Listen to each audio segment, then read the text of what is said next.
So now we're seeing a pattern. What is that pattern? The pattern is what? That these individuals who are from Christian background or Christian majority countries, you want to call them migrants or not migrants, whatever you want to label them, who are keep attacking kids. وما أنفقتم من شيء فهو يخلفه وهو خير الرازقين. We want to establish an amazing masjid for the sake of Allah subhanahu wa ta'ala in the country of Norway. Click on the link and donate now for the sake of Allah subhanahu wa ta'ala. Assalamu alaikum wa rahmatullahi wa barakatuh, brothers and sisters and dear friends. We all have heard the story of the innocent 11-year-old girl who was attacked and stabbed 8 times. So much so that the blood that was spattered on her mum was seen as if the mother got stab injuries, but she didn't. It was actually the blood that splattered on her, subhanAllah. So it was so horrific.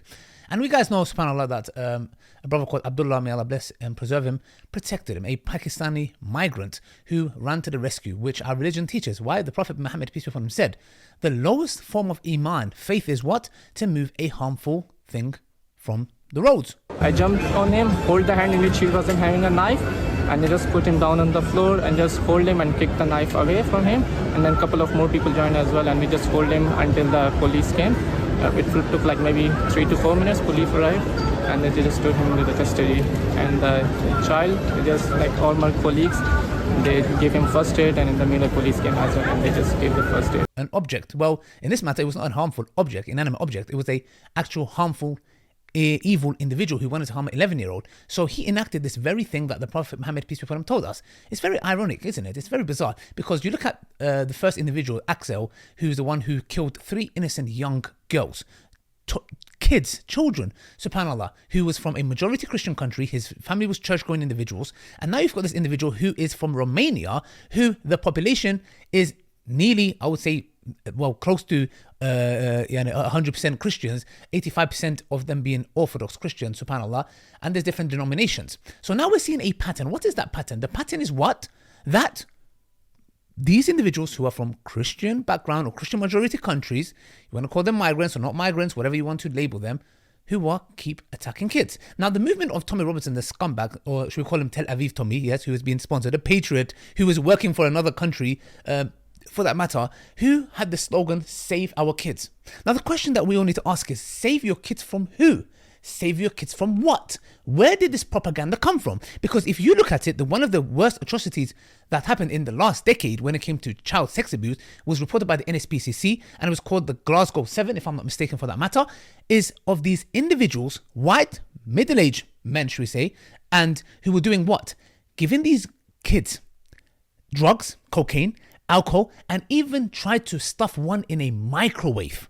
Yes, one of the worst scandals that we saw in the UK. But it's okay. And then we have Lucy Letby, who killed 8 babies and tried to attempt to kill 6, or some say 10.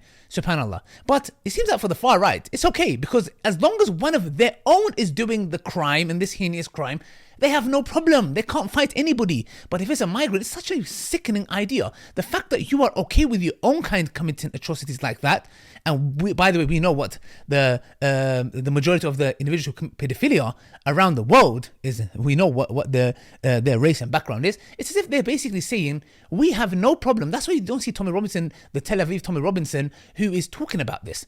It's so sickening that they have a problem with their other individuals from different backgrounds or race or religion committing these heinous crimes. Now the question is what? Now we as individuals, we need to look at this and say, hold on a second. We are actually worried because now this is becoming a pattern.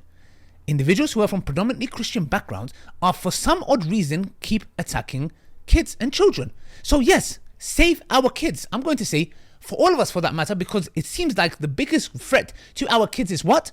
If we're going to go down that route, is what? From predominantly Christian background individuals or church-going individuals, or should we say the majority of those ones who've been sexually abusing, the biggest scandals have been what? From the Catholic Church, from the priests. Let's be very honest that matter. Those who have been abusing children who have been who? White middle-aged men. So this slogan of save our kids, it's correct. It's just placed in the wrong place, and the propaganda is being used when the very individuals that are committing these atrocious acts are Caucasian individuals who have a Western/Christian background. Now, of course, we don't blame Christianity for this matter. Definitely not. But there is a point to be made, and that is that, brothers and sisters, a Muslim Pakistani migrant was the one who came to the rescue. The far right are gone dead silent. The God's timing is amazingly perfect. What happened with Axel Sadi, what happened with the killing of those 3 innocent girls and many injured, and now another weirdo criminal individual who came, and again, we can't blame all Romanians. This is pathetic. I've got Romanian neighbors myself. Lovely individuals. When I wake up in the morning, they greet me. Peace, loving, for that matter, yeah? Nothing to do with their religion, nothing to do with them being Romanian, yes? So the point is what, brothers and sisters? It is a propaganda tool that is being used to divert our attention from what's going on in Palestine. That's exactly what's happening. The bastard Tel Aviv, Tommy Robinson, the scumbag, as you can see, he's having holidays while his little foot soldiers are carrying attacks on innocent individuals. So I challenge anyone from the far right to come and debate me in Speaker's Corner. Are there any of you flipping cowards? Yes, you flipping bald-headed clown. Yes, I'm talking to you, sitting in your flipping basement, flipping overweight, watching pornography. Yes, come to Speaker's Corner and debate me on this topic. That's all I have to say, inshallah. And a big salute to Brother Abdullah, because you enacted what Islam teaches you. But oh no, the far right's going to say what? Why do you have to bring his religion into it? For some odd reason, when a Muslim does something good, don't bring his religion into it. But when he does something bad, it's definitely his religion. You double-standard, hypocritical scumbags. That's what you are.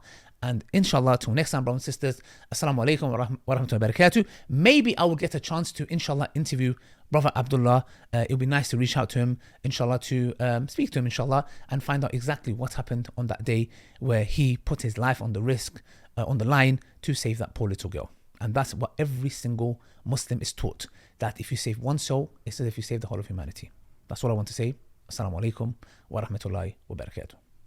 IslamNet is raising funds to establish a masjid and community center in Norway, and they urgently need your support. Every person who prays there, every kid that learns about Islam, every youngster that memorizes the Qur'an, all of this and so much more can be on your scale of good deeds. Click the link and donate what you can, and share the video for even extra reward.